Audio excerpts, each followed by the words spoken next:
let's just get going with this. I'm just going to do a quick introduction, but thank you everyone for joining us. I am, of course, Mike Rain, editor-in-chief for Canadian Musician Magazine.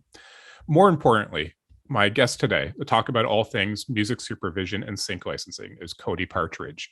Cody is the president and lead music supervisor at Pear Tree Music Supervision.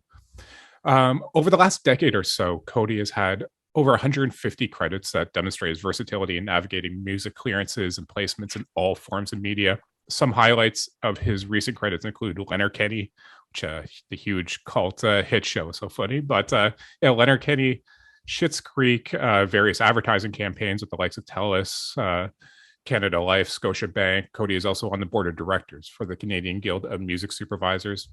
And Cody really came to my attention back in, when was it? Like, I think it was June or so, Canadian Music Week and the Sync Licensing Awards were going on, Cody.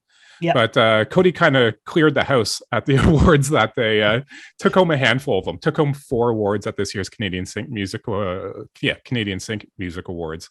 4 honors for his work in sports programming, 2 awards for his work with Letterkenny, and a 4th award for his work with the film Wildhood. So here we're going to talk about for 45 minutes, Cody and I going through a number of questions, but there will be about 15 to 20 minutes for audience Q&A at the end. And sorry that I'm pausing as I talk. It's to let people in. I wish Zoom had a smoother way of doing this. Open the floodgates and just let everybody in. Yeah. I really wish that Zoom would just let people in as they join after I've pressed admit all. But anyways, about 45 minutes for Cody and I to chat, and then audience Q&A at the end. I'll say if you have questions while Cody and I are chatting, please put them in the chat box. Especially helps if you write like in big caps, like question, and then state whatever your question is. My colleague Manus Hopkins is going to be keeping an eye on that chat and then sending me the questions that you guys have been typing in there at the end for Cody. All right. More people trickling in. So let me just let those folks in. Absolutely. All right. Anyways, let's really get into this. Cody. Yes. I guess we'll start off with just a bit of background, man. But sure. Can you just give me a bit of your quick history, like your professional background in terms of, especially like what led you to music supervision? So I think a lot of people aren't really sure. How do you even become a music supervisor? Sure. So I went to Durham College at the Music Business Management program. The first day we were there, we're kind of getting listed off in the marketing class of different professions we could potentially pursue. And it was kind of an offhand comment of like, oh yeah, music supervision. It's kind of like A&R, but you work with like movie and television. And then that's all I ever heard about it. But I was like, that's enough to pique my interest. So going back a couple of years before that, the OC was a big show in my life. And Alexandra Petrovaz's work on that was incredible. And I was always like, how? Like, who does this? So whenever I heard music supervision was a thing, did my own research on it and kind of stuck with that as my goal. Even though not a lot of the education at the time for MBM was focused on supervision or clearances or licensing or anything like that, I kind of took it upon myself to kind of immerse myself in that world. So then as school went on, I kind of took on an internship afterwards in like a marketing and publicity, thinking that might be the avenue to kind of get around to supervision. It wasn't into it. It ended. But at the time whenever I was in the music business program, I had spoken to a guest speaker who was a former graduate of the program as well.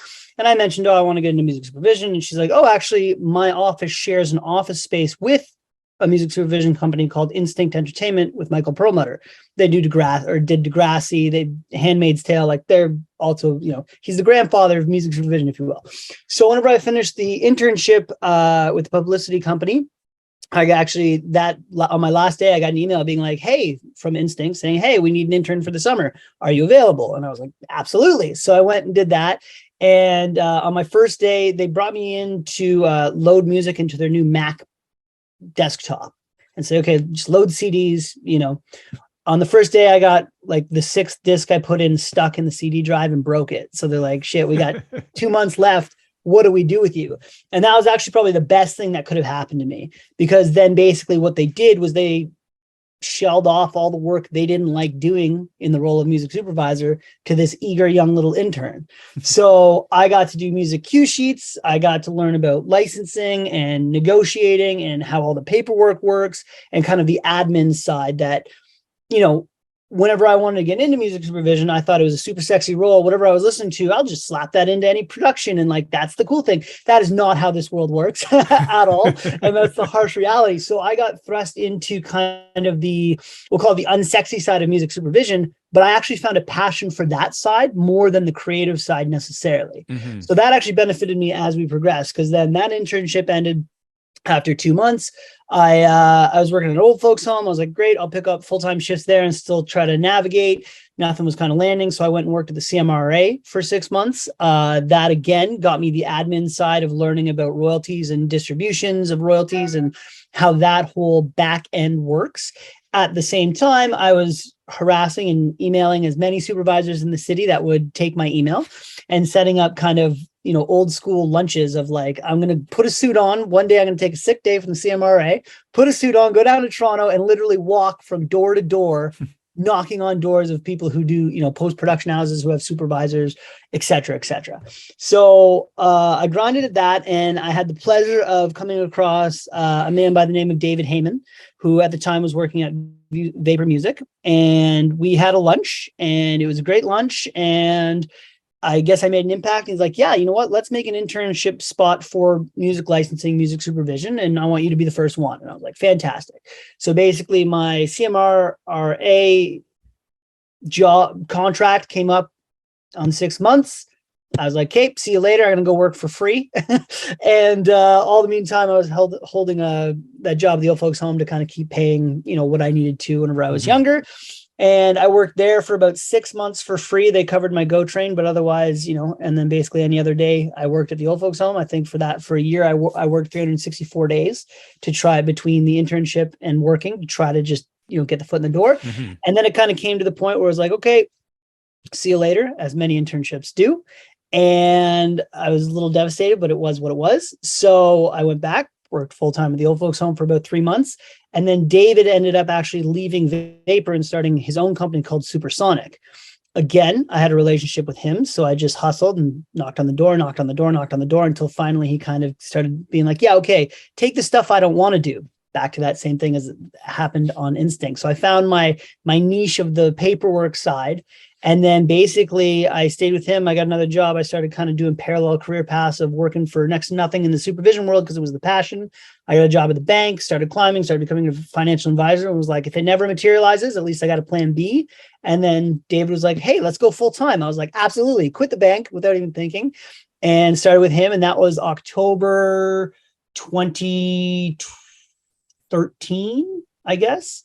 And then I stayed with him ever since. And then May 2020, tragically, David passed suddenly. Yeah. And it was kind of left with oh crap, what do I do? I was, planning on retiring with this guy, kind of being his right hand the whole time. So I made the decision at that point to, if I'm going to try it on my own, let's give it a go on my own. And I closed out Supergroup and I started my own venture of Pear Tree. And here we are now. So that's kind of, it was a lot of grinding, a lot of working for kind of next to nothing and free just to get the experience. But then that materialized into, a full-fledged career. So.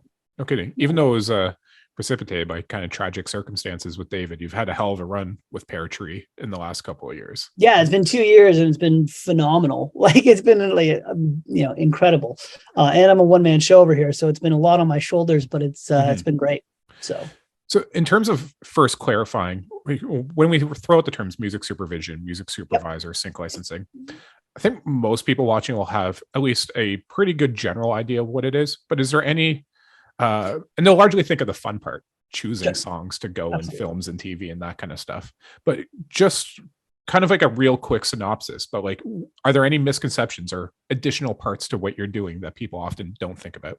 Yeah. So music supervision in a nutshell, if I was to tell my mom what I do, it's basically picking and licensing the music to be used in movies, television, and commercials. Mm-hmm. So a lot of people think that they just have the creative and they're like, oh yeah, this will do. This will, I love this band. We'll put them in there. I love this. That's not how it actually works to the outside. That's kind of how it seems. But I would say it's probably 90% paperwork, to be honest, and about 10% creative, which a lot of people think that it's the reverse. But really, it's all about being organized and being able to navigate who actually owns the rights to the music, as opposed to just being like, oh, I have a great ear, I love this music, everybody loves my taste in music, I'm going to make, that's what I do. And that's what I got into it thinking it was. But there's so many nuances that you have to make sure that you have 100% of the master and the publishing cleared. Are there unions attached to it? Does it fit for budget? Okay, it doesn't. Do we have alts that we can put in? And that's the creative part. But then does production like it? Because in the end, a music supervisor is working for a producer or a production. They don't make the call. We can put all the great choices forward that we want. It's not our call to make what song lands. It's the creatives on the production side that makes that decision. So there's that misconception of like, yeah, whatever I'm listening to, I'll get put in. I maybe get to make that call like once every 30 projects where I decide the final song. Usually it's I provide 3 or 4 options and they select from those 3 or 4 options. But for me to say like one and done, this is the track, very rarely happens.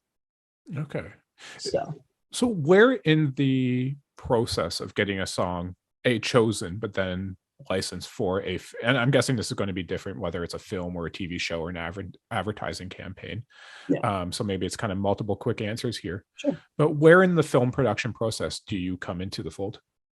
So ideally as early as possible. Like if I can get on at script stage or even concept stage, that's the absolute best. I'd say 80% of the time it's been shot and they're like, hey, we shot so-and-so singing Karma Chameleon. Okay, well, let's hope he approves, because if not, like, what are you going to do about it? Like, you got to cut that scene because you can't. So the earlier we can get in on the process, the better. Obviously, a lot of productions come to the table with ideas like, oh, we want Karma Chameleon to play here by Culture Club. Okay, great. At least I have a starting point, so I can go try to clear that song. If it works for budget, great. If you want to keep it, cool. If it doesn't clear for budget, or it's not working out, or it's very difficult, or won't clear, or whatever, then that's where I can come in and say, hey, I've got some alts that I think would work in the same vein. But so being able to do that whenever it's written on a piece of paper saying Culture Club, Karma Chameleon, is a lot easier than him singing Karma Chameleon and being like, hey, here's the scene with him singing Karma Chameleon. It's like, great. There's no wiggle room for alternates kind of jumping in. So a lot of the time, our job is actually damage control of like, okay, the last thing anybody's thought about is music. Last thing anybody's budgeted for is music. It's pretty much almost in fine cut. And they have a litter of tracks in there. Never even thought about how to get them or what to do. And then they're like, oh, right, I guess we have to address that. And that's usually whenever we're brought in. Advertising is a little bit different. Advertising, it's kind of like they come to me with a concept, and they may have a temp track or a vibe or a feel that they're wanting to go with. And again, I'll explore that, see if those songs are clearable. And if not, I'll get them 20 songs that do the same trick that'll clear for the budget that they have. Because realistically, it's a numbers game in the respect of like, we're always trying to hit the budget. So the earlier we have to build our charts and make sure that everything's organized, the more likely we'll end up on budget because we can flag any red flags early on. So, yeah. So, again, some projects are very good and I've worked with for years now, like Letterkenny, and like Jared's texting me, like, I don't know, a year and a half in advance of filming of him, even like probably 6 months before he's even finished a script. He's like, hey, I was thinking of this song. What do you think? And I'm like, okay, let me see if I can clear it. So him and I have a great relationship that, again, year and a half in advance of it coming to air, I'm pre-clearing songs. Whereas some I've got pulled into and they're like, hey, we have a week and we have 7 songs. Can you clear those? And it's like, well, it usually takes, anywhere depending on the song between a week to 2 months to clear a song, depending on how many rights holders, et cetera, who's involved. So, sometimes the impossible is asked, sometimes, or just sheer volume. Like I'm working on Canada's Got Talent right now, and they have 110 contestants to start off. So they all have 3 to 4 song choices per contestant, say. Wow. So just the sheer volume, if you think about that, like, even crazy. A 3-month lead up is tight.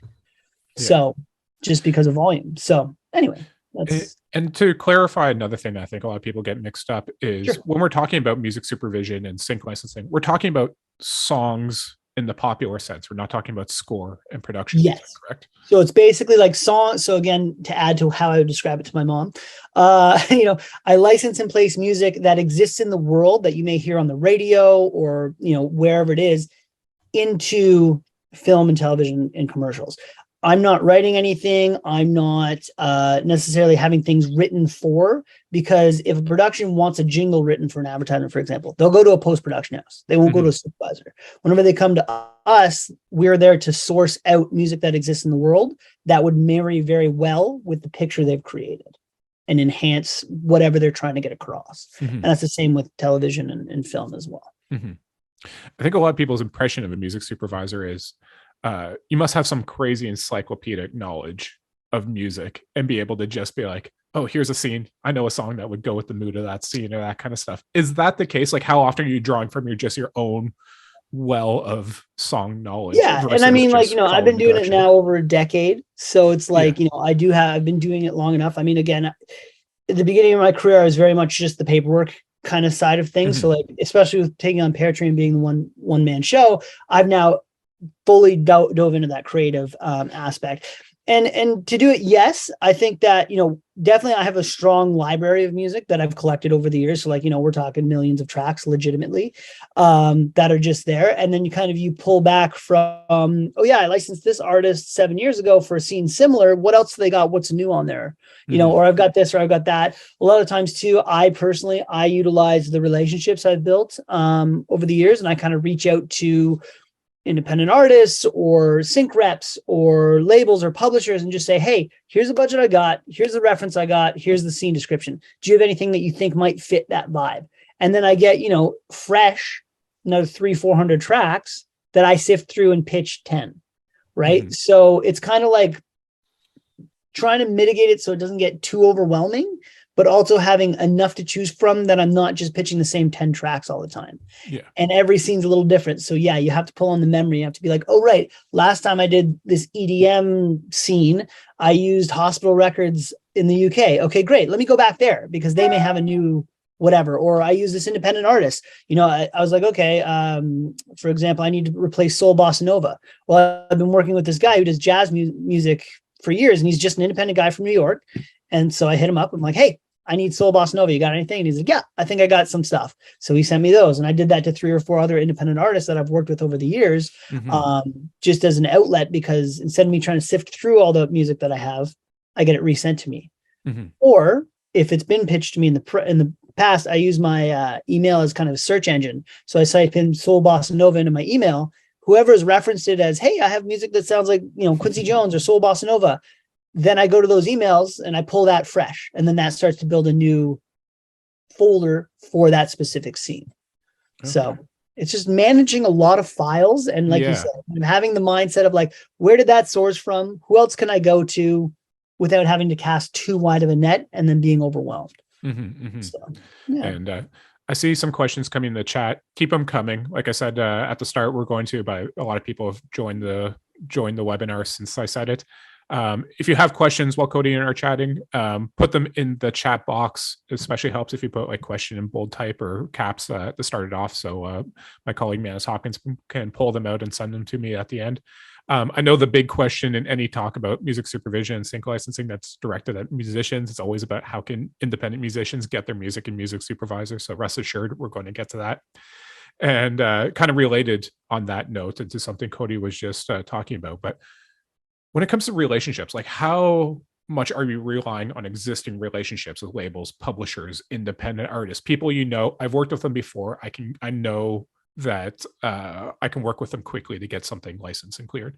100% all the time. That's almost my bread and butter. Like, doesn't mean you can't get into that, but like having those, 5, 6, 7, 10 people that it's like, I know I can call at the drop of a dime and they've got 5 options for me, whatever it is, just because I know that relationship and they've never burnt me. Cause like there's been artists in the past that have agreed to something and then, renegotiated after it's locked, or it wasn't even theirs in the past. And they're like, they're off. They're like, exiled in my mind. Right. So it's all about building those relationships and being easy to work with. Cause once you're easy to work with and once it's, a simple, smooth process, Okay, great. You did me a favor. You did me a $500 background spot in this one. Okay, well, I got $1,000 for this next one. One of your songs works. You into it? You know what I mean? So it's very much a you scratch my back, I scratch yours situation. Mm-hmm. And then over the time of licensing those, maybe they're a one-off here, a one-off there, but you start building those relationships. And then once you have a relationship with a music supervisor, that's gold in my mind. Cause I can think of, 5 or 6 people that automatically, as soon as a brief comes in, I throw them on my brief list and I'm like, boom, doesn't matter what it is. They may not have anything that time, but they've serviced me so well in the past that now they get a shot at absolutely everything. Otherwise, I may kind of target it and be like, okay, I'm not going to send a metal request to an acoustic artist. Mm-hmm. You know what I mean? But that acoustic artist could have played in a metal band. You know what I mean? Like there's no reason that couldn't have been, but if my mind doesn't go there unless it's like I have that relationship with them and I'm like, you know what? I'll throw it out there. If you have anything or know anybody, let me know. But until you get to that point, and that's just through just working together, just getting placements. The other crazy thing that I'll just address off the top is like, it really is kind of luck and timing and quality of work to get a placement. Because as I always say, I never know what's coming in the door next. So when people are like, oh, what are you working on? Can I send it over? I don't want that. I want you to send me what you've got, because more than likely, if I'm currently working on a project, and this is my personal view, I know others have a totally different view. So you'll hear 6 other answers to this, but I want to think about what's coming in the door next. So if I'm currently working on a project, I'm working on it now. I'll let you know if I need anything. If you want to just solicit and unsolicitedly send me music, great. Send me music, but don't ask what I'm working on. Just send me music, because the next one could be a German polka film. I don't know. And I need German polka music. And you're like, oh, well, nobody'd ever use German polka music. Well, who knows what the next, job is coming in the door. So, always just if you have music, just send it. But anyway, sorry. That's funny. That's interesting, because it's almost contrary to what I've in talking to music supervisors in the past. I have talked to other music supervisors who said almost the opposite, especially if they're working on a show, like you do with Letterkenny and, over seasons. I've had music supervisors tell me and advise artists, don't just be like, hey, I'm an artist. Here's my entire Spotify or my entire discography. They're like, I don't have the time to listen to all your albums. Say, hey, I see you work on this show. Here's 2 or 3 or 4 songs of mine that I think match the vibe of the show. Sure. But those supervisors also don't tell you that, it is what it is. It's not a secret. A lot of them have somewhat egos and they don't want to be told what to put in their show. So if somebody says, hey, this would be perfect for Letterkenny, I mean, I don't care. I'd be like, great, let's send it over, because I need to just build those big playlists. But some people I've been on panels and they're like, don't tell me what to go in. It's my show. Don't tell me. Yeah. Right. And I know, again, rest his soul, David, but that he was very much like that. Don't tell me what to do. I'm going to find it. Don't tell me what needs to be here. I won't even listen to it, because you said this is 3 songs that are perfect for Letterkenny. Well, I'll tell you what's perfect for Letterkenny, not you telling me, right? So, I mean, I get that approach, and maybe that's how some people work. Like I said, I'm a little bit different because I also come from the school of the David Heyman, where David Heyman just collected as much music as he could, and he was a walking encyclopedia. It was unreal. But I do the same in the respect of, then I have it, and we'll hopefully get into this as well, but how to pitch a supervisor. Yeah. Because I look for specific things whenever I'm pitched, and that helps. If you just cold call and just be like, boom, here's 35 tracks that I have. I love that, because that's volume. And if it's pitched to me properly, I can find it whenever that project comes along that I need it for. And we'll get into that whenever it naturally transitions into how I would suggest pitching a supervisor. Yeah. So that's going to be, in just a couple of minutes, that's going to be the main thing we're going to get into, is how to pitch a music supervisor. First, just to clarify on the licensing rights side of things, what rights are you needing to get cleared, and who are you going to? I know this can change depending on whether the person has a publisher, label, co-writers, and so on, but just the basics of what rights are in play here and who are you needing to get clearance from? Sure. So, I mean, for rights of actually what the show is looking to clear, show, film, etc., it differs on project to project, but I would say, 99% of the time, we're looking for all media imperp world rights. So what that is basically and non-exclusive. So what that means is we're going to use your song in this scene, but this scene can then go live forever anywhere until the end of time. So that's usually what we ask for. Sometimes you can get it reduced if it's a small short film, for example, and they're just doing a 1-year festival run. Then we'd ask for 1 year film festival rights world. Basically, all media in perp world rights is kind of the top. And then, so fees would reflect, this is the most we've got for that. And then we would reduce rights, which would reduce costing in that respect. Does that make sense of what we're looking for? Yeah. And are you're looking for both the publishing songwriter right and the master recording? Yes. So then, and then to get into that, so that's what we would be like, if you got a request, that's what we would be asking for. And that's what that means for all media in perp world rights. Most deals are non-exclusive because realistically, if it was exclusive, that means you can't license it or make money off of that song anywhere else. So we'd have to back a truck up into your, truck of money back up into your driveway. But so everything's kind of non-exclusive. But what we're actually looking for are the master rights and the publishing rights. So again, just 101, I'm sure everybody understands this, but master rights is the version we're listening to, and the publishing is the components of the song, the lyrics, the melody, the arrangement, et cetera, et cetera. So, one that I always say is, Ellie Goulding covering Tiny Dancer for that Kraft commercial a couple of years back. They're using Ellie Goulding's master, but we still have to clear the Elton John publishing. It's probably cheaper because a lot of the times the master and the publishing go MFN, most favored nations, which means that the publishing and the master are paid the same amount. So if I say I have $1,000 all in, usually I'd say again, 99.9% of the time, it means that the master's getting $500 and the publishing's getting $500 because they're MFN. If the master pushes that fee to $1,500, then the publishing gets $1,500 and my $1,000 license now becomes $3,000. So sidestepping it in that Ellie Goulding, I don't know, I didn't work on the commercial, but I'm assuming they went with Ellie Goulding's master because it fit the scene creatively as well. They could probably pay Elton John X amount, and Ellie Goulding's actually getting paid Y amount, which is a little bit less than what Elton John's getting paid. So it fits budget that way. Whereas if it was Elton John's master, Elton John would want to be paid the same on the publishing as the master. So it's kind of cost savings. Yeah. But yeah, so a lot of times it's master and publishing. We're always clearing publishing realistically, because that's the components of the song. Even if I do a cover of it, even if I do a re-record, even if I use a different version of it, I'm still always covering the publishing or clearing the publishing. And then the master will differ depending on how it's being used. If you quote lyrics to a song, we have to clear the publishing on it, but realistically the actor is just quoting it. So we don't need to clear the master that's done by Elton John, for example. So that's what the master and publishing is. Yeah. Right.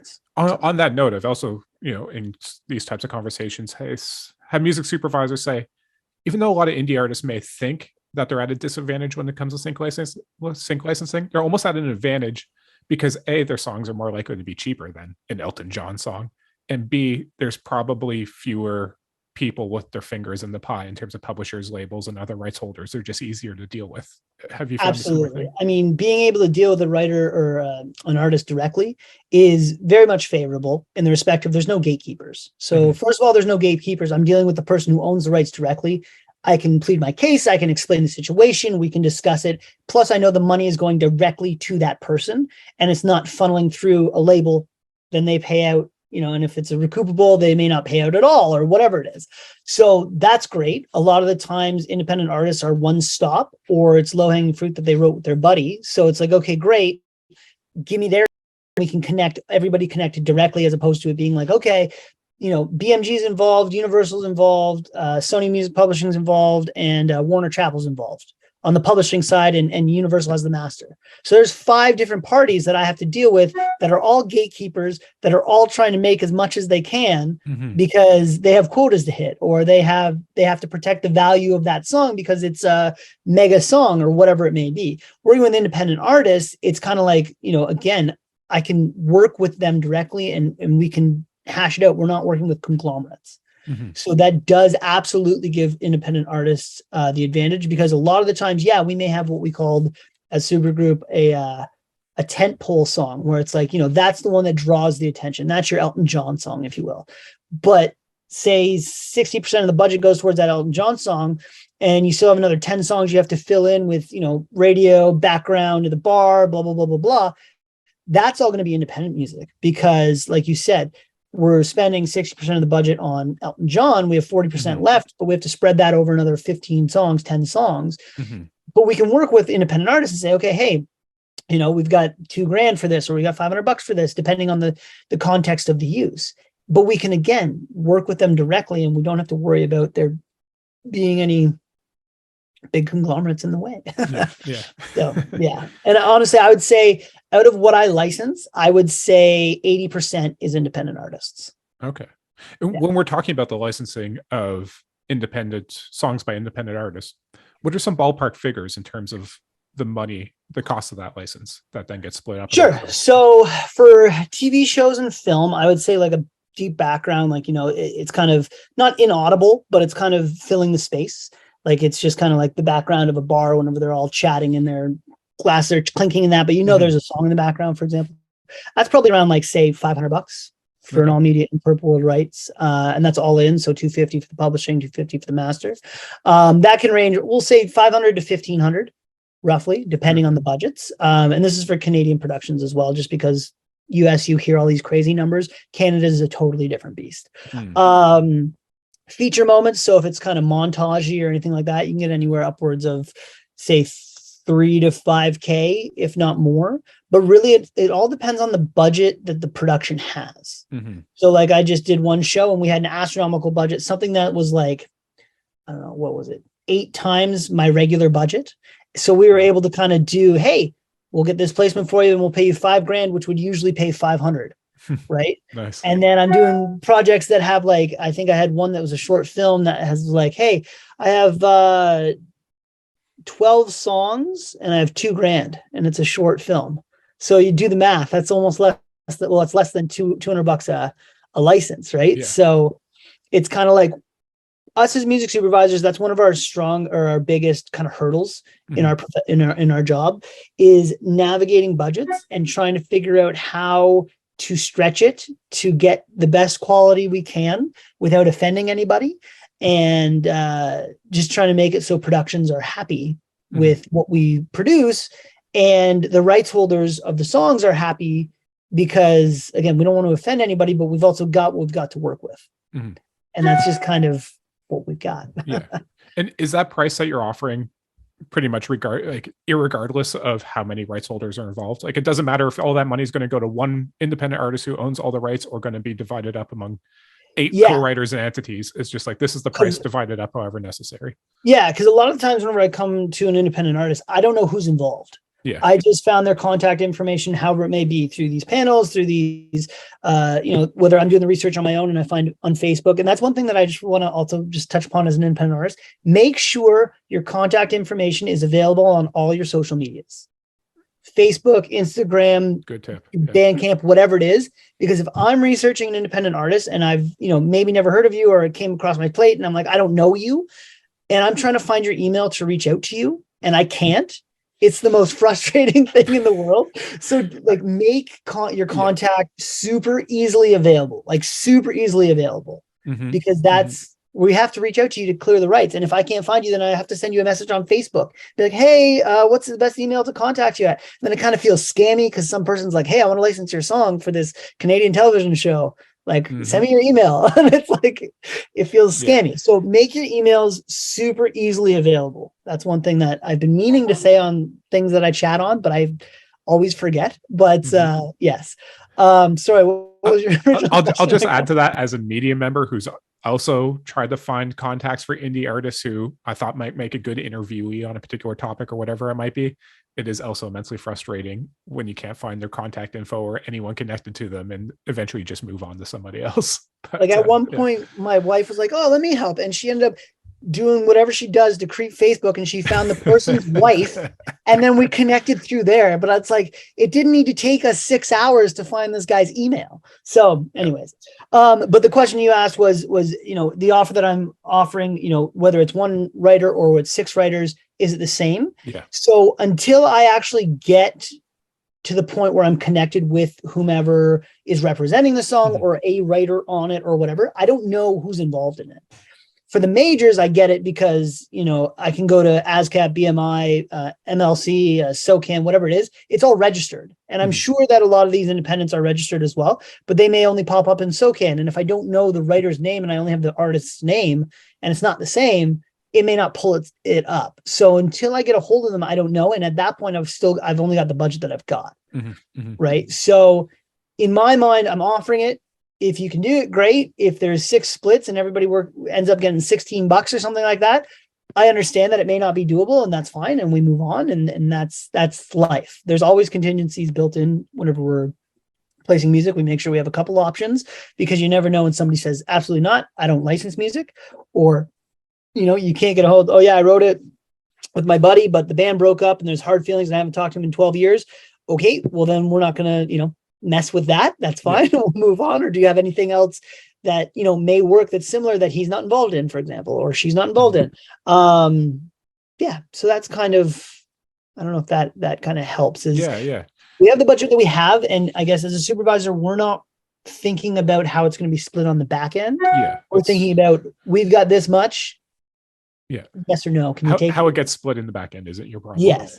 Now that only comes into importance whenever we're actually papering it. In the respect of, am I dealing with one person who's representing on behalf of everybody, or do I have to deal with all 6 people? In which case, before I submit it saying that it's approved, I have to talk to all 6 people to make sure that they're all approving their individual portions. So. And time is flying by here. So this is the key question we've been kind of dancing around that I want to make sure we cover before we get to the Q&A part. I'm sure people have kind of follow-up questions to do with it.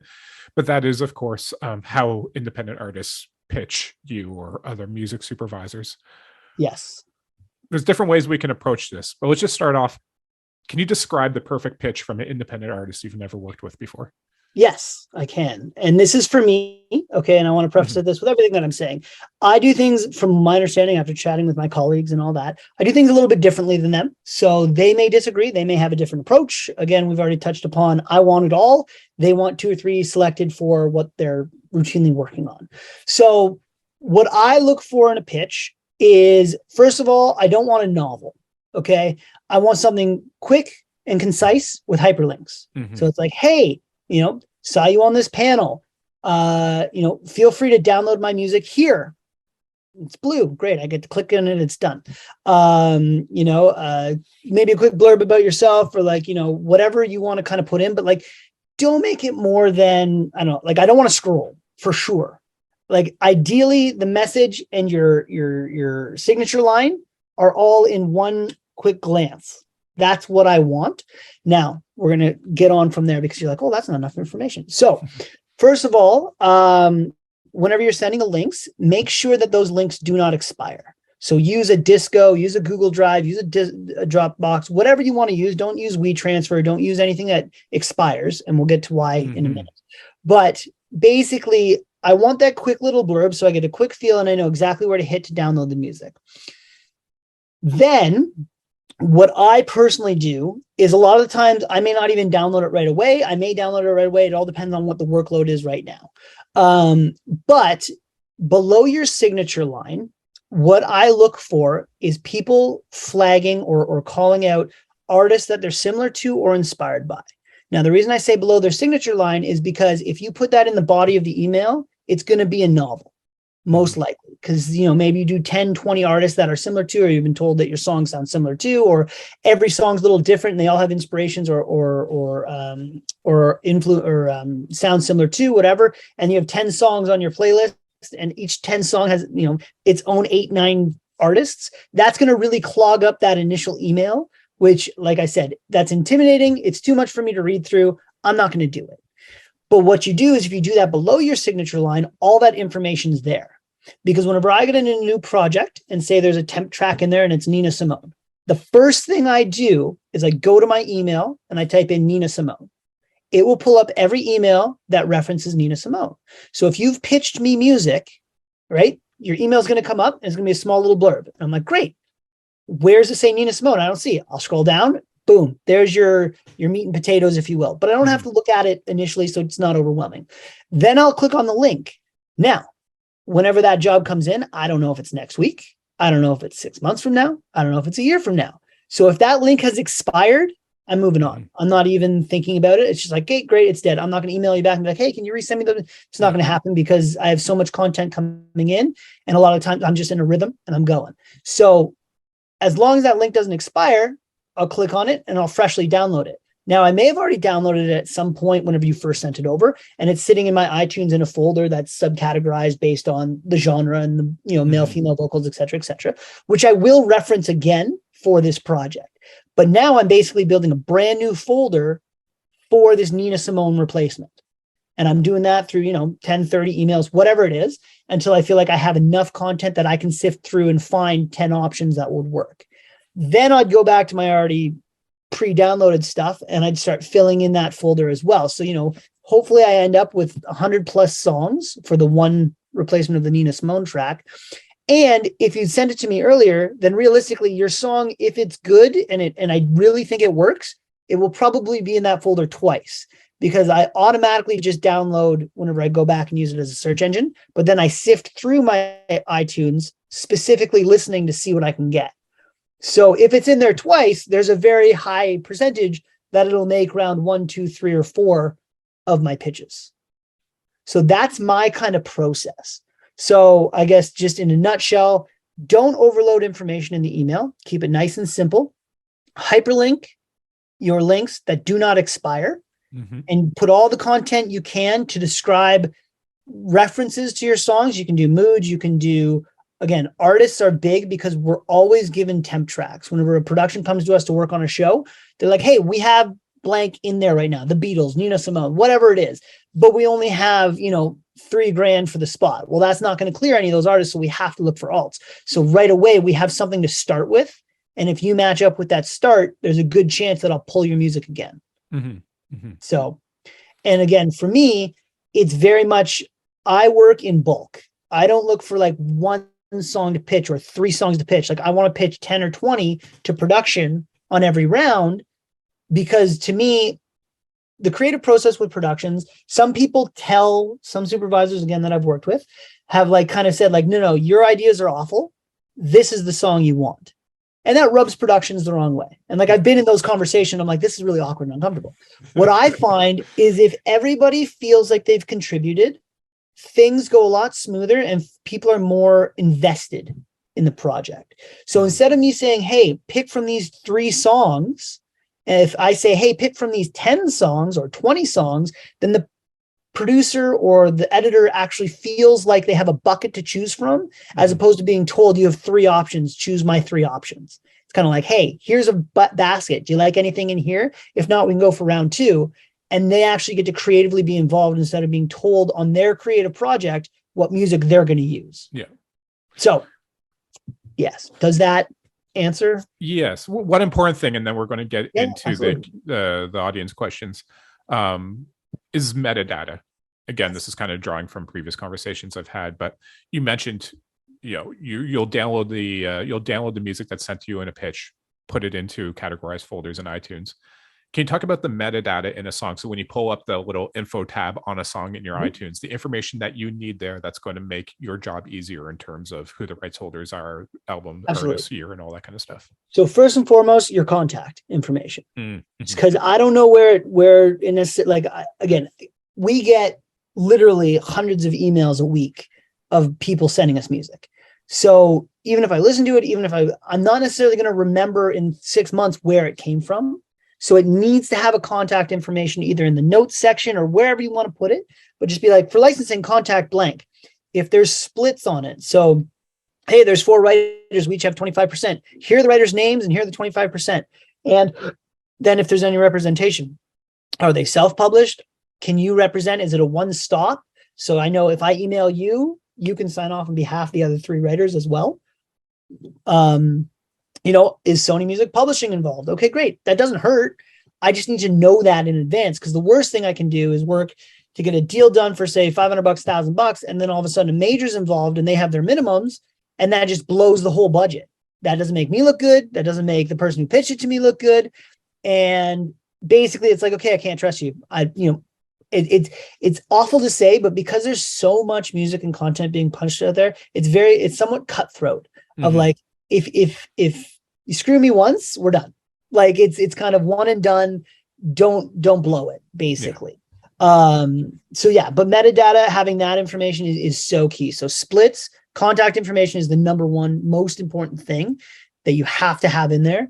Because even if you don't have the splits or whatever, if I reach out to you and say, hey, we're interested in using this track, you can tell me then and be like, yeah, no problem. There's 3 writers on it. They're all self-published, or hey, Sony Music Publishing involved. Okay, great. I can then flag that early on in the process with production. Yeah. We're not all the way down. They've fallen in love with the track. They're editing it. Now it's 6 times the price. Perfect. So yes, right. I don't know if that helps. yeah. And all right, it's 2:45, so we're going to start jumping over to audience questions. To get right into it, the first one is, how do we connect with music supervisors? Which is also another key question I wanted to have, is like, where do people find music supervisors? Find your contact information and so on, but also who are the music supervisors that they should be looking for? Yes. So there is a Guild of Music Supervisors Canada. There's also a guild in the States that has, I think, 28. The Guild of Music Supervisors Canada has about 28 accredited members, I believe, and all of our names are listed there.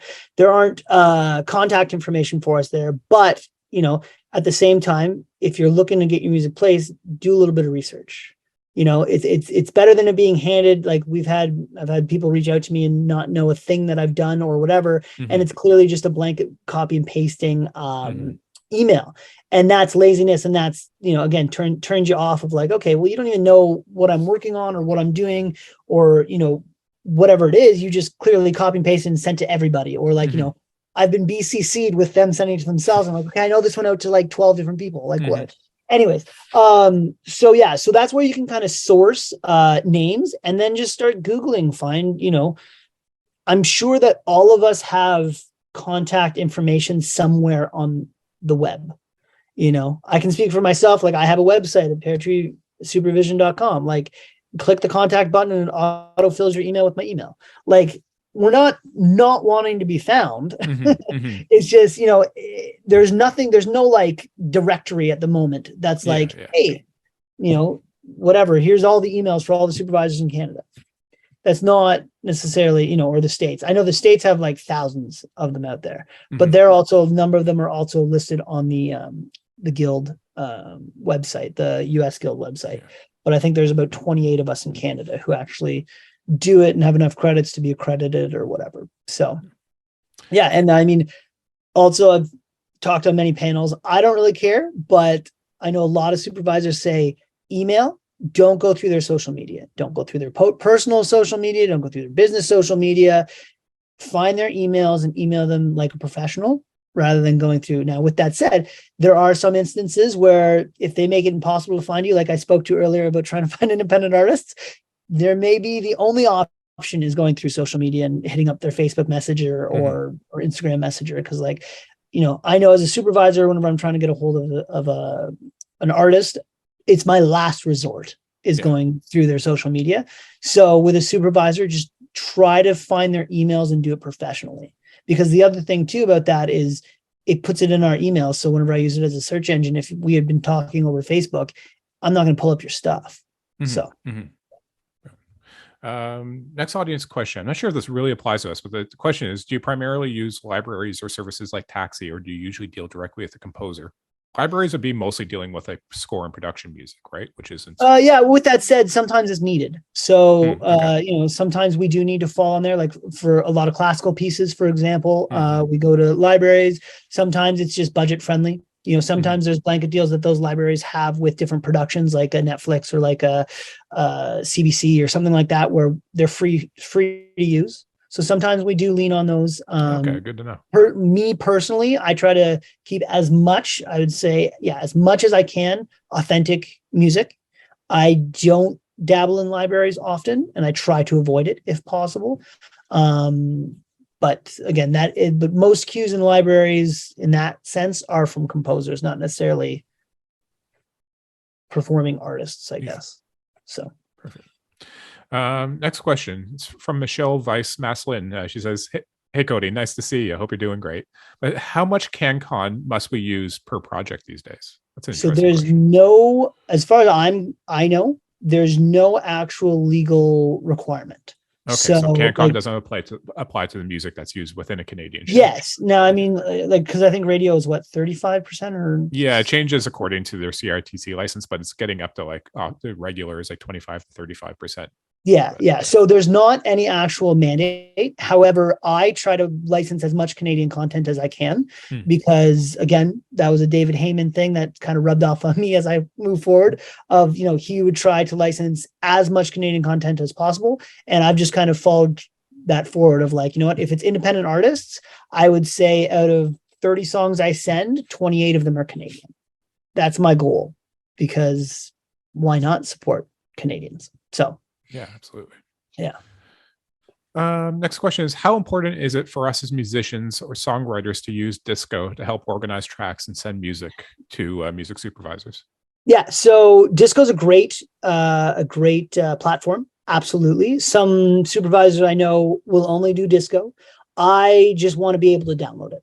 So I think it's very great because, again, it is super organized. It is clean. You have full accessibility over it. You can see when it's been downloaded. You can update playlists, etc., etc. So Disco is a fantastic platform with my experience, but it's not necessarily mandatory because I do know that it's a subscription model. There's cheaper options out there if you don't have the money necessarily to do it. Like Google Drive's free for X amount of content. Dropbox is free. So there's other avenues that I personally am happy to, as long as I can download it. That's the most. I do not want streaming links because I compile files to be sent to production to be laid up to picture. I can't have a Spotify link because it can't just be downloaded and uploaded into a software program, into a film software program. So that's the important thing. So I don't care how I get it personally. Disco, Google Drive, Dropbox, don't care. As long as it's downloadable. MP3s as well. That's the other thing. Whenever you're sending formats, start with MP3s. And I want, for me, MP3s and full mix. Let me know if instrumentals are available upon request. Don't send them to me because that's just going to clog up my iTunes. Because realistically, if I have a full mix of a track, I can hear what the instrumental would sound like. And if we need it to make space, I'll let you know because we're then at the point where your track's probably going to get selected. So rather than doubling me up with 3 or 4 different versions of the same song, give me the best one, the full mix, and then I've got it.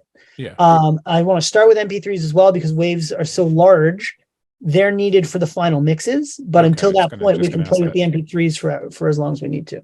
So, okay. All right. That's just to add to the pitch as well, back to the perfect pitch. I forgot to mention that.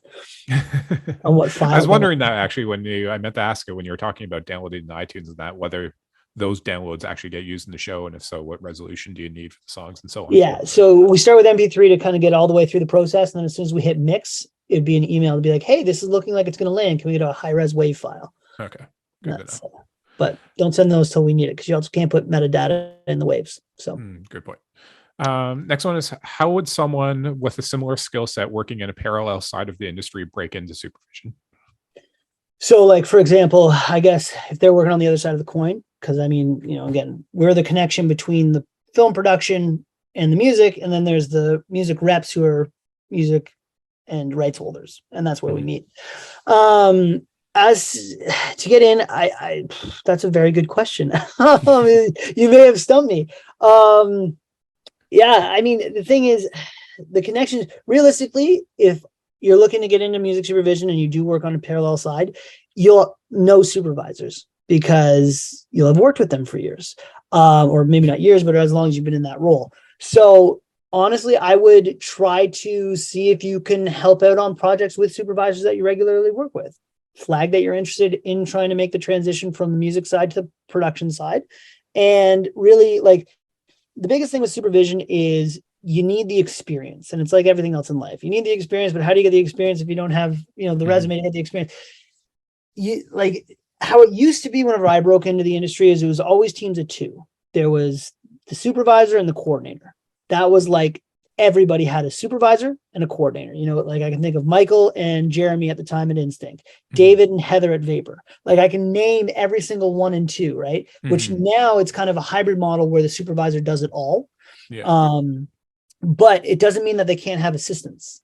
And basically you almost have to humble yourself and go back to ground zero and be that assistant to learn this side of the coin. Even if you know this side of the coin or the other side of the coin very well, this side of the coin will have different nuances and you may excel faster because you have knowledge, but basically you got to kind of not become necessarily a full-fledged supervisor right away, but maybe start as a coordinator, do the stuff that nobody really likes, and get into that and learn, cut your teeth. But it's tough. Let's put it that way. Most music supervisors you've met that have come into the industry in the last 10 years, are they people that, like yourself, like this is always what they wanted to do and have worked their way up since they became professionals? Or do you see many instances of musicians or producers or people who worked in music publishing and these other areas get into it? Yeah, so I know one used to work at a publisher and he's transitioned over very successfully into the supervision role. We kind of, what's wild is about supervisors is it's kind of a total grab bag. Like some people started, like I know David started in the film world and wanted to be a producer and then landed the Mighty Mouse theme song in like one of his early films. And he's like, oh, this is really cool. And that's what projected him to focus on just the music. I have one colleague that came from the advertising world and was, booking traffic spots and transitioned into the music supervision world. I knew I wanted to do it and I grinded until I got there. So it's kind of like, there's no right path to get there. It's just, it's difficult and you have to know that it's difficult and it's going to take time to get there. It's not just handed to you. So like, if you can put in the mindset and the work ethic to get there, then you'll get there. It just may take, I think it took me 6 years to get there. For working for free for 6 years, basically. Okay. So, or like at one point I was juggling 4 jobs, like to try to make sure that I got a break. So that's just one thing that I've noticed of like, in the last 10 years, I know of like 3 supervisors that have kind of emerged. Everybody else has just kind of been the same for the last 10 years. Yeah. So, and there's one other one that also transitioned from the label side to the, she's no longer doing it, but she transitioned for a while there from label to supervisor. So it can be done. It's just it's tough. we're getting near the end here. I'm going to fit a few more in. Yep. There's a few here I'm skipping over only because there's stuff that we've already talked about. Like a question about introductory emails and pitching that came in before we ended our main presentation on that topic. So let me look here. Are demos considered when pitching, or do songs need to be mastered and finalized? So whatever you pitch us, be wary that it could be the landing spot. So if you pitch us demos and it's not quite ready, that could make the final edit. So only pitch us what you want to potentially land. Because we're not going to come back to you and say, hey, do you have a better version of this? We're going to use what we have. So that's up to you. Okay. How do supervisors like Cody get remunerated on a project? Essentially, where does your payment come from? My payment comes from the client. So basically, on films or television, it's a flat fee, and on advertisement, it's kind of worked in kind of like any other profession, like a carpenter, for example. There's a bit of a markup in there. They have a budget. I make sure that the budget gets hit, and my fees are wrapped into that overall cost. Yeah. So it never comes out of the pocket of a musician. I have no incentive to get you guys less money in any way, shape, or form. It's not like if I don't use the budget, I keep it. Yeah, that's not the case at all. So there's a question here I actually wanted to ask myself earlier, but decided to get to audience Q&A when we were talking about rights holders and splits and that sort of thing, which is from Bill. Are there certain genres that are easier or tougher to source songs? And are there any current trends in specific styles, genres, formats, etc. that influence? So yeah, I mean, translating even into music supervision, whenever you're growing up, it's like, oh, do you listen to? I listen to everything except for like country and rap. Well, country is still one of those like polarizing genres that people love it or people don't want anything to do with it. Rap, hip hop, etc. The difficulty with that genre is just the nature of the beast in the respect of samples. That's a whole other conversation I could have for an hour and a half long, whatever, just speaking on samples. But sample free hip hop and rap and such is great. Absolutely fantastic. There's a world for that. Absolutely.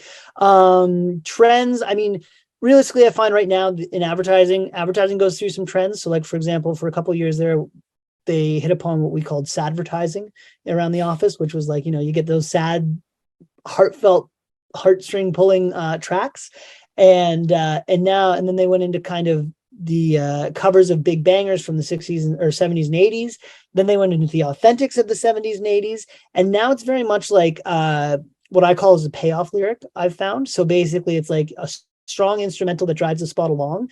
And then in that last 3 seconds of the spot where the company logo pops up, a lyric hits that speaks to kind of what's happened in the commercial. So the one I always kind of reference is like, songs all about family and whatever, and it's an instrumental, and then the logo pops up, and then all you hear is like, "We are family," and then it goes off. That's the trend. So it's the payoff lyric that like it's building, it's going along, and it's like, boom, I want to hear family, I want to hear together, I want to hear whatever the theme is of the spot. So that's kind of the, and universal lyrics. That's the other thing too. Telling specific stories is very difficult to place. So like, Bob and Diane are, doing this, blah, blah, blah, we're having a great time. If you keep it more universal, where it's like, hey, they did this and that did this, and, universal love as opposed to he loves her or he loves he or she loves whatever it is. If it's more universal family love, that's very desired, because a lot of the objects we're talking about or in advertising specifically are inanimate objects. So they don't want it to be, love like that. They want it to be love as in like unity and togetherness. So those are some trends that I've noticed. Just a quick on the topic of genres, actually the question I was thinking of earlier is just like when we're talking about splits and that kind of stuff, there's exceptions to every rule, of course, but is it tougher? Are certain genres on average tougher to license because, say, a pop song's more likely to have multiple producers, a top line writer, multiple co-writers and that kind of thing, versus like an acoustic folk song that's likely just a single singer-songwriter? Yeah, I mean, it's the navigating that makes it. It's the navigating that makes it a little more difficult. Yeah. So, like, if there's 12 writers on it, like I did one that had 16 writers, making sure I got to 100% was a heck of a lot more difficult than if I dealt with one writer. So it's just making sure that nobody's lost. And then it's like, oh, I'm missing 1.67%. Who the F has that? And it's kind of like going back through of who's approved for what percentages and who's approved for what writers and that. So, I mean, I guess that's just part of the game of music supervision. Like whether it's one writer or whether there's 16, obviously one writer is easier, but it doesn't deter me from trying to clear that 16 writer song. Yeah. It's just, look at it as like, hey, it's a challenge. Like, you know what I mean? Like, okay, let's figure it out. It's not monotonous. So, and just a quick question from Byron to answer Byron's question to me about, will this webinar be available to rewatch? Yes, it will be. It will be going up on YouTube, but also if you're here, it means you're registered with an email, and we have that email, and we'll be sending everybody a recording of this webinar in the next couple of days. All right, let me just see if there's any couple quick ones to get through before I let you go, Cody. But just in terms of classical, someone is asking on the genre question about classical. Is there much of a market out there in sync licensing for classical music? And, yes. Yeah. Yes, there is. It pops up quite often, actually. Okay. With encoding, should MP3s be barcoded or not?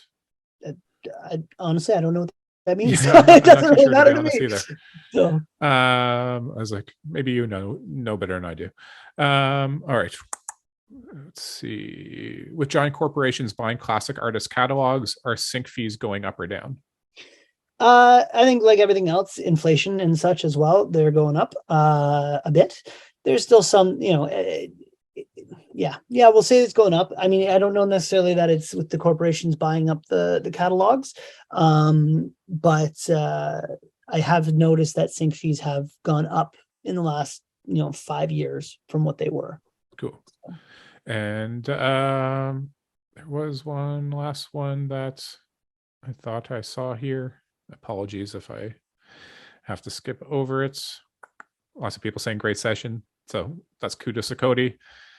And all right, we're now past the point when I said to Cody I would let him go. So we'll have to go. If I miss your questions, I honestly apologize for it. But yeah, Cody, cool. Just thank you, man. I've enjoyed this. I found it immensely interesting. From all the comments I'm seeing here in the chat, people have really enjoyed it, and thank you for all the great information.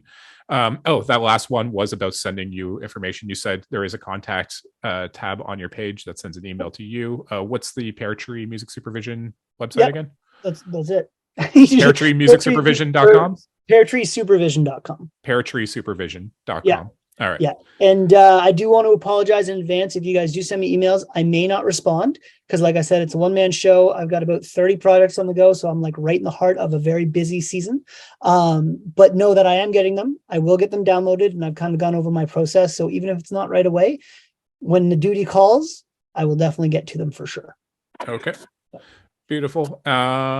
See someone putting in peartreemusic.com. I believe it said pear tree, PEAR tree supervision. Yeah, how about you just put it in the chat and then we'll let you go.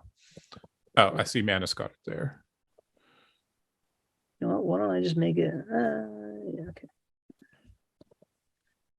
Why don't I just do that? There you go. Now you don't even have to dig. Okay, Everybody else, though, dig. Prepare to get flooded. Yeah, so like I said. Anyways, Cody, I'll let you bounce, man. Really, really appreciate this. Thank you so much. Absolutely. No, it's been a pleasure. Thanks so much for having me. And, hopefully we'll do it again and we can kind of expand further. Because like I said to you in the email earlier, I'm like, hey, be careful because I can go for hours on this stuff. So, yeah, but definitely. So it's been a pleasure. So, all right. And maybe catch up at West. So we'll see what happens. Yeah, hopefully I'll see you in Calgary, Breakout West Absolutely. next week. I've never been to either Breakout West or Calgary, so I'm pretty pumped. Neither have I. So this will be good. Nice. Okay. All right. Thanks so everyone much. who's been watching, thank you so much for joining us. Like I said, you'll receive a recording of the webinar and it'll also be going up on our YouTube channel. All right. Peace out. See you later. Bye, everyone.